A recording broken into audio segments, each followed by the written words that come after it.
Bonjour et bienvenue. Aujourd'hui, nous allons parler de l'astre le plus important pour nous, le Soleil. Sans lui, il n'y aurait ni lumière, ni chaleur, et bien sûr, pas de vie sur Terre. Qu'est-ce que le Soleil? Le Soleil est une étoile de type moyen, située au centre de notre système solaire. Il mesure environ 1,4 million de kilomètres de diamètre, il faudrait plus de 100 terres alignées pour en faire le tour. Et il est si massif qu'il représente 99,8% de toute la masse du système solaire. Une boule de feu. Mais pas vraiment, contrairement à ce qu'on pourrait croire, le Soleil n'est pas une boule de feu. C'est une immense sphère de gaz brûlant, composée principalement d'hydrogène, 75%, et d'hélium, 24%. Au cœur du Soleil, la température atteint 15 millions de degrés.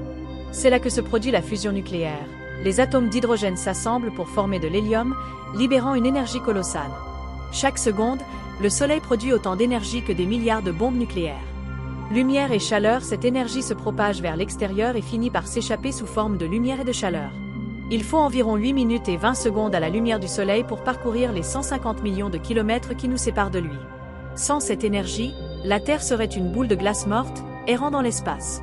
Le rôle du Soleil pour la vie, le Soleil rend possible la photosynthèse, qui permet aux plantes de produire de l'oxygène et de la nourriture, ou le cycle de l'eau, grâce à l'évaporation, ou le climat et les saisons, avec son rayonnement.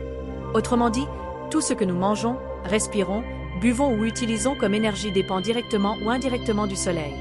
Un Soleil actif, le Soleil n'est pas calme. À sa surface, on observe des taches solaires, zones plus froides et sombres. Il produit aussi des éruptions solaires et des vents solaires, des jets de particules qui voyagent jusqu'à la Terre. Quand elles rencontrent notre atmosphère, elles créent de magnifiques aurores boréales et australes. J. L'avenir du Soleil, le Soleil a environ 4,6 milliards d'années et il est à peu près au milieu de sa vie. Dans environ 5 milliards d'années, il gonflera en géante rouge, avalera probablement Mercure et Vénus, et peut-être même la Terre. Ensuite, il se transformera en naine blanche, laissant derrière lui une nébuleuse planétaire. Conclusion, le Soleil n'est pas seulement une étoile. C'est notre source de chaleur, de lumière et de vie. Il est à la fois le gardien de notre planète et un rappel que nous faisons partie d'un univers plus vaste et plus mystérieux. Dans la prochaine vidéo, nous quitterons le Soleil pour explorer la Terre et la Lune, un duo inséparable. Merci d'avoir voyagé avec moi au cœur du Soleil.